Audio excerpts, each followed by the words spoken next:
Piracy ಅನ್ನೋದು ಯಾವತ್ತೂ ನಮ್ಮ ಫಿಲ್ಮ್ ಫೆಟರ್ನಿಟಿಗೆ ಬಿಗ್ಗೆಸ್ಟ್ ಕರ್ಸ್ ಅದು. ಯಾಕಂತ ಹೇಳಿದರೆ ಒಬ್ಬರು ಪ್ರೊಡ್ಯೂಸರ್ ಕಷ್ಟಪಟ್ಟು ಬೆವರು ಸುರಿಸಿ ದುಡಿದಿರೋ ಹಣನ ಒಂದು ಫಿಲ್ಮ್ಗೆ ಹಾಕ್ತಾರೆ.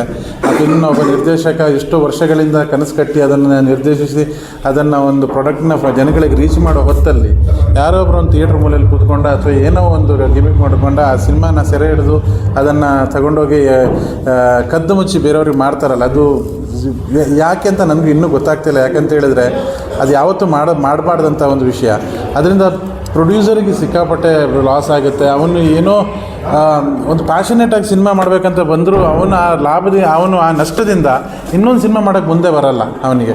ಹೀಗೆ ಸ್ಕ್ಯಾರ್ಸಿಟಿ ಆಫ್ ಪ್ರೊಡ್ಯೂಸರ್ ಆಗ್ತಾ ಹೋದರೆ ನಮ್ಮ ಇಂಡಸ್ಟ್ರಿ ಡೌನ್ಫಾಲ್ ಆಗುತ್ತೆ. ಅದನ್ನು ದಯವಿಟ್ಟು ಮಾಡಬೇಡಿ ಅಂತಲೇ ನಾನು ಕೇಳೋದು. ಯಾರು ಮಾಡ್ತಾ ಇದ್ದಾರೆ ಅದೊಂದು ಬಿಗ್ಗೆಸ್ಟ್ ಮಾಫಿಯಾ ಅದೊಂದು. ಆ್ಯಕ್ಚುಲಿ ಅದು ಒಬ್ಬರಿಬ್ಬರಿಂದ ಆದಿದ್ದಲ್ಲ. ಅದನ್ನು ದಯವಿಟ್ಟು ಮಾಡಬೇಡಿ. ಇದರಿಂದ ಒಂದು ಇಂಡಸ್ಟ್ರಿನೇ ಕಂಪ್ಲೀಟ್ಲಿ ಕೊಲಾಪ್ಸ್ ಆಗುವಂಥ ಒಂದು ಪರಿಸ್ಥಿತಿನ ನೀವು ತರ್ತೀರಾ ಅಂತ ಹೇಳ್ತಾ ಇದ್ದೀನಿ. ಸಿನಿಮಾ ಇಂಡಸ್ಟ್ರಿಗೆ ಬರುವ ಯಂಗ್ಸ್ಟರ್ಸ್ಗೆ ನಿಮ್ಮ ಏನು ಸಂದೇಶ?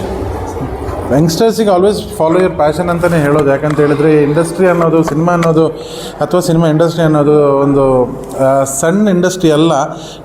ಕನಸು ಕಟ್ಕೊಂಡು ಬರ್ತಾರೆ ಎಲ್ಲರೂ ಅಲ್ಲಿ ಅಚೀವ್ ಮಾಡೋಕ್ಕೆ. ಆದರೆ ಸುಮಾರು ಜನ ಅಚೀವ್ ಮಾಡದೆ ಹಿಂದೆ ಹೋದವರು ಇದ್ದಾರೆ, ಸುಮಾರು ಜನ ಅಚೀವ್ ಮಾಡಿದವರು ಇದ್ದಾರೆ. ಅದು ಹಿಂದೆ ಹೋಗದೆ ಅಲ್ಲಿ ನಿಂತವ್ರು ಮಾತ್ರ ಇವತ್ತಿಗೆ ಅಚೀವ್ ಮಾಡಿದ್ದಾರೆ. ಸೊ ಫೇಲಿಯರ್ ಅನ್ನೋದು ಇದರಲ್ಲಿ ತುಂಬ ಇದೆ. ಬಟ್ ಆ ಫೇಲಿಯರನ್ನು ತಗೊಳ್ಳದೆ ಅದನ್ನು ಚಾಲೆಂಜ್ ಥರ ತಗೊಂಡು ಅದನ್ನು ಮುಂದೆ ಹೋದರೆ ಡೆಫಿನೆಟ್ಲಿ ಅವ್ರಿಗೆ ಸಕ್ಸಸ್ ಅನ್ನೋದು ಸಿಗುತ್ತೆ. ಆ್ಯಂಡ್ ಅದೃಷ್ಟನೂ ಬೇಕು ಅದರ ಜೊತೆಗೆ. ಬಟ್ ಅದೃಷ್ಟ ಒಂದೇ ಅಲ್ಲ, ಅವ್ರು ಎಷ್ಟು ಪ್ರಯತ್ನ ಪಡ್ತಾರೆ ಆ ಪ್ರಯತ್ನದ ಮೇಲೆ ಅದೃಷ್ಟನೂ ನಿಂತಿದೆ ಅಂತ ನಾನು ಹೇಳೋಕ್ಕೆ ಇಷ್ಟಪಡ್ತೀನಿ.